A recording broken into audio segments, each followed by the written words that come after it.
मैं हूँ आरजे अक्षता और आप सुन रहे हैं 89.6 मेगाहर्ट्ज की फ्रीक्वेंसी पर रेडियो KGMU गूंज। तो दोस्तों, आज हम बात करने वाले हैं एक ऐसे टॉपिक पर जिससे हम सभी परिचित हैं, और वो है पेट।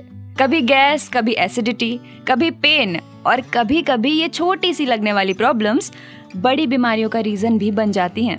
इसीलिए आज हमारे साथ मौजूद हैं डॉक्टर अनन्य Gupta sir, department of medical gastroenterology KGMU से, जो हमें समझाएंगे स्टमक, इंटेस्टाइन और पैनक्रियास से जुड़ी बीमारियों के बारे में।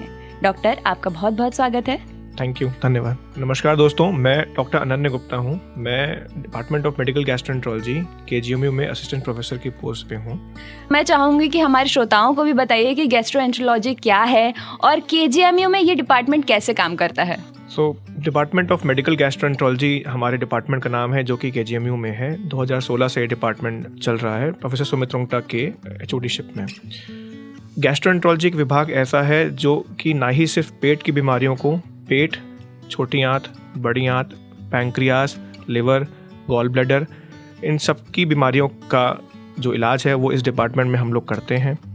और विभिन्न तरीके की बीमारियां इन सारे ऑर्गन्स को इन्वॉल्व कर सकती हैं और जिसके वेरिएड सिम्टम्स हो सकते हैं।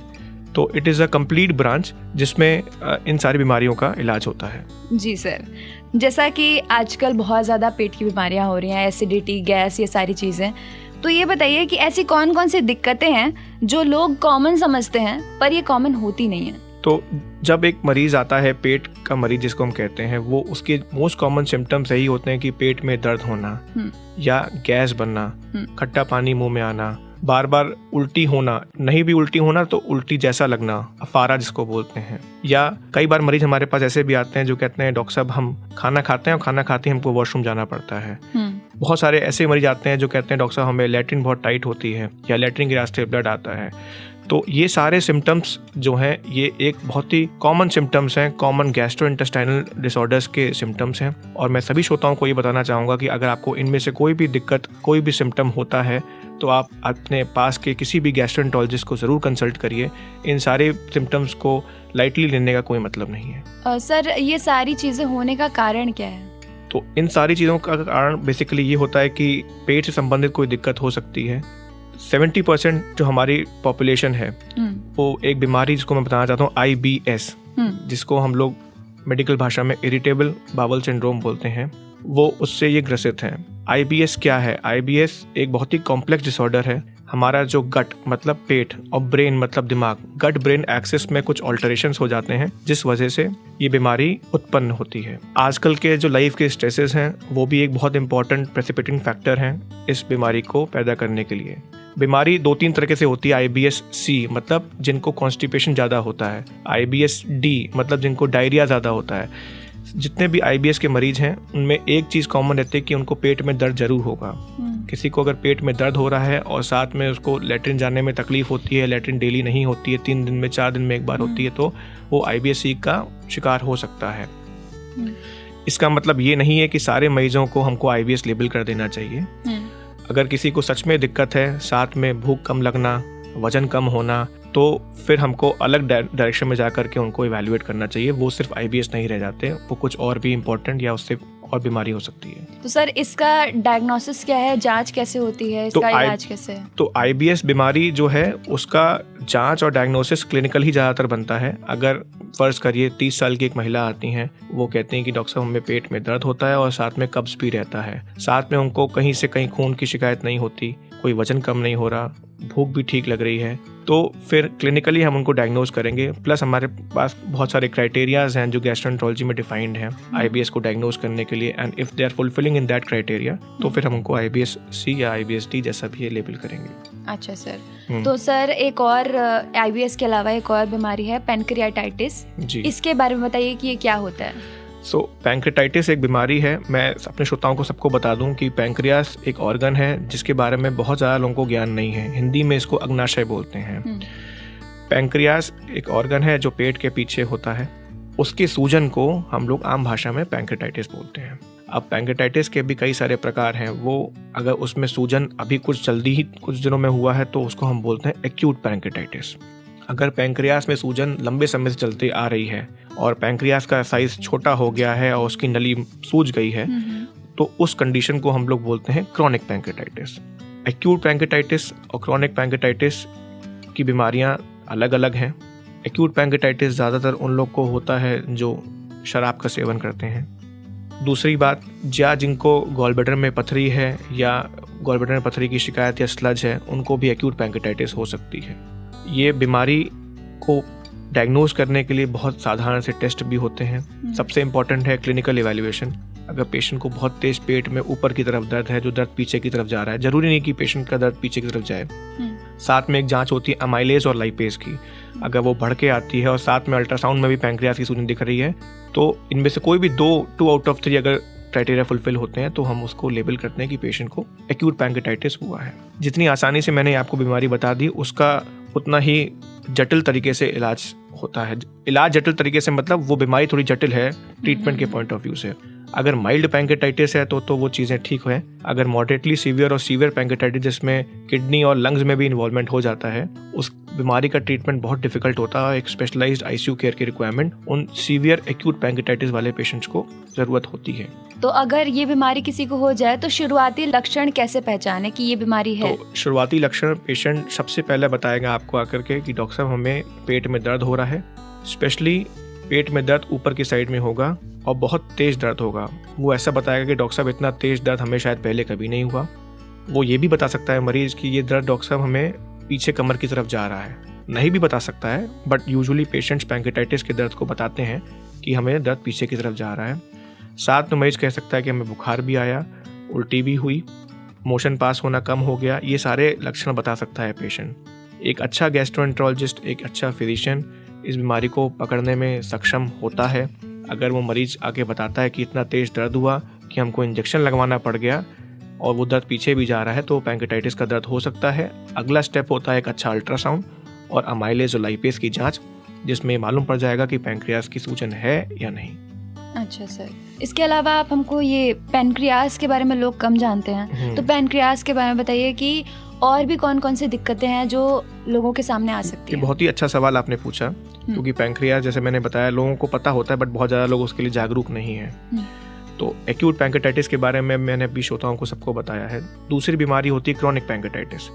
वो भी उनको हो सकती है जो अल्कोहल का या स्मोकिंग या टोबैको का सेवन बहुत ज़्यादा करते हैं। ये बीमारी एक्यूट पैंक्रेटाइटिस से डिफरेंट इसलिए है कि इस बीमारी में पैंक्रियास का सूजन की बजाय पैंक्रियास का हेड जो है वो छोटा हो जाता है, उसको हम बोलते हैं एट्रोफिक हेड, और आगे चल के उसमें उसकी बॉडी और टेल भी पैंक्रियास की वो छोटी हो सकती है। खास बात यह है कि जो नली होती है पैंक्रियास की, इसको हम लोग बोलते हैं मेन पैंक्रेटिक डक्ट, उसमें अच्छी खासी सूजन आ जाती है, उसमें पत्थर भी जम सकते हैं। इस बीमारी का इलाज भी लगभग एक्यूट पैंक्रेटाइटिस वाली बीमारी की तरह ही है। जब पेशेंट को दर्द होता है तो दर्द की दवाइयाँ, एडमिशन, इंजेक्शन दे करके उनको हम ठीक कर सकते हैं। तीसरी एक इम्पॉर्टेंट बीमारी आती है पैंक्रियास की, जिसको हम लोग बोलते हैं कार्सिनोमा पैंक्रियास, CA पैंक्रियास। ये बीमारी बहुत ही ख़राब बीमारी है। इसका मतलब होता है कि पेशेंट को पैंक्रियास का कैंसर हो गया है। इसके लक्षण भी हो सकते हैं पेट में दर्द होना, उसकी फिर अलग तरीके से जांचें होती हैं, अलग तरीके से CT स्कैन होते हैं, अलग तरीके से इलाज होता है। उसमें फिर ये देखा जाता है कि पैंक्रियास की जो बीमारी है वो सिर्फ पैंक्रियास तक ही सीमित है कि बाकी शरीर में भी फैल गई है। चौथी बीमारी होती है पैंक्रियास की cystic neoplasm, cystic lesions pancreas के। तो मोटे मोटे तौर पे मैं बताना चाहूँगा कि acute pancreatitis, chronic pancreatitis, carcinoma pancreas जिसको हम लोग बोलते हैं PDAC, पैंक्रेटिक डक्टल एडेनोकार्सिनोमा, और चौथा है सिस्टिक नियोप्लाज्म ऑफ पैंक्रियास। इन चारों के बारे में मैं अपने श्रोताओं को बताना चाहता था। बहुत बहुत शुक्रिया सर। सर, इसके अलावा हमको बताइए कि ये सारी बीमारियां हो क्यों रही हैं? क्या इसका रीज़न लाइफस्टाइल है? तो जैसे मैंने अभी आपको बताया कि IBS वाली बीमारी जो आजकल बहुत ज़्यादा लोगों में प्रचलित है, 60-70% of the population is suffering from IBS। So the main reason, जो प्रमुख कारण है वो लाइफस्टाइल है, स्ट्रेसेस हैं जो आजकल स्ट्रेसर्स हैं, and altered gut brain axis, जिसके बारे में मैंने पहले बताया कि हमारा गट मतलब पेट, ब्रेन मतलब दिमाग के बीच में जो एक्सिस है उसमें रिसेप्टर्स होते हैं। उनकी हाइपर सेंसिटिविटी की वजह से या हाइपो सेंसिटिविटी मतलब वो ज़्यादा एक्सप्रेस करते हैं या अंडर एक्सप्रेस करते हैं, उस वजह से IBS हो जाता है। ख़ास तौर पे मैं अपने श्रोताओं को ये बताना चाहूँगा कि इसको कैसे कम करें इन बीमारियों को, और इनसे कैसे इनका इलाज हो सकता है।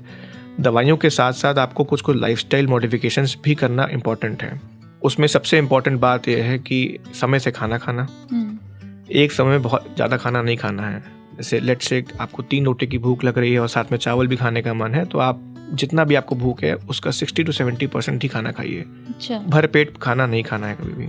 दूसरी इम्पोर्टेंट बात है कि खाना खाने और सोने के बीच में एटलीस्ट 3 घंटे का गैप होना चाहिए। आप ऐसा मत, आजकल इतनी बिजी लाइफस्टाइल है कि रात में आदमी आते हैं या फिर लोग काम से वापस आते हैं तो 10 बजे खाना खा के सीधा 11 बजे सो जाते हैं। खाना खाने, डिनर और स्लीपिंग टाइम के बीच में there should be at least a gap of 3 hours. बहुत देर खाली पेट भी नहीं रहना है। तीसरी इंपॉर्टेंट बात यह है, जैसे सुबह 8 बजे ब्रेकफास्ट किया, उसके बाद 4 बजे सीधा लंच कर रहे हैं, तो ये चीज़ भी अवॉइड करनी है। बहुत देर खाली 2-3 घंटे पे कुछ खाते रहेंगे तो चीज़ें ठीक रहेंगी। ये कुछ लाइफस्टाइल मॉडिफिकेशन प्लस वॉकिंग। मैं सभी श्रोताओं को एडवाइस करूंगा कि कितना भी बिजी स्केड्यूल हो, आप एटलीस्ट सप्ताह में 5 बार, अगर 7 बार नहीं तो एटलीस्ट 5 बार वॉक पे जाइए। वॉक का मतलब है 30 to 45 minutes of walking. Walking का मतलब सिर्फ चलना नहीं है और दौड़ना नहीं है, तेज चलना है, जिसको हम लोग बोलते हैं ब्रिस्क वॉकिंग इंग्लिश में। इतना तेज चलिए कि हल्की सी सांस फूले और थोड़ा सा घुटनों में दर्द हो। इतना सप्ताह में 5 दिन करें, सुबह कर लें, शाम में कर लें, जिस मौके पे करना चाहें कर लें। बट ये कुछ मैं लाइफस्टाइल मॉडिफिकेशंस की एडवाइस अपने श्रोताओं को देना चाहता हूँ। अगर उनको अपना पेट, pancreas, liver, large intestine, small intestine सब ठीक रखना है। तो अगर कोई इंसान है और वो अगर घर पे थोड़ा सा एक्सरसाइज कर ले रहा है तो क्या वो वॉकिंग कर ले रहा है? नहीं, ऐसा नहीं है। देखिए, घर पे साइकिल मंगवा के रख लेना और घर पे वॉक कर लेना, ट्रेडमिल पे वॉक कर लेना या जिम में जाके वर्कआउट कर लेना is different from walking in parks and वो जो मैंने बताया ना ब्रिस्क वॉकिंग वाला कॉन्सेप्ट, ये सबको ये चीज़ पता होनी चाहिए कि ब्रिस्क वॉकिंग से चीज़ें काफ़ी अच्छी रहती हैं। It is better than running and it is better than walking. तो मतलब वॉकिंग करना ज़रूरी है, ब्रिस्क वॉकिंग करना ज़रूरी है। अच्छा, ठीक है। तो मतलब मुझे ये हैबिट अपनानी ही पड़ेगी, बिल्कुल बेशक, ताकि मेरा पेट सही रहे। तो दोस्तों, आप भी वॉकिंग कीजिएगा, ब्रिस्क वॉकिंग कीजिएगा, ताकि आपका भी गट, पेट सब सही रहे। बहुत बहुत शुक्रिया सर यहाँ पर आने के लिए। सर, जाने से पहले हम चाहेंगे कि आप एक लास्ट मैसेज दे दीजिए हमारे श्रोताओं को। मैं सारे श्रोताओं को ये बताना चाहता हूँ कि eat healthy, live healthy, make appropriate lifestyle modification, जैसे मैंने अभी आपको बताया। और मैं उम्मीद करता हूँ अगर आप अपने ये लाइफस्टाइल और डाइट मॉडिफिकेशंस अपनी लाइफ में लाएंगे तो आपको डॉक्टर्स के पास जाने की ज़रूरत नहीं पड़ेगी। बहुत बहुत शुक्रिया सर यहाँ पर आने के लिए, अपना समय देने के लिए और हमसे बात करने के लिए और हमारे श्रोताओं को बहुत ही अच्छी तरीके से बातें समझाने के लिए। थैंक यू, धन्यवाद। तो दोस्तों, आपने सुना ना कि कैसे आप थोड़ा सा अपने आप को मूव करके अपने आप को अच्छा करने की कोशिश कर सकते हैं। तो ऐसी जानकारी आपको देते रहते हैं, तो आप सुनते रहिए 89.6 मेगाहर्ट्ज की फ्रीक्वेंसी पर रेडियो KGMU गूंज। और मैं हूं आपके साथ RJ अक्षता, और हमारे साथ थे doctor Ananya Gupta, department of medical gastroenterology से।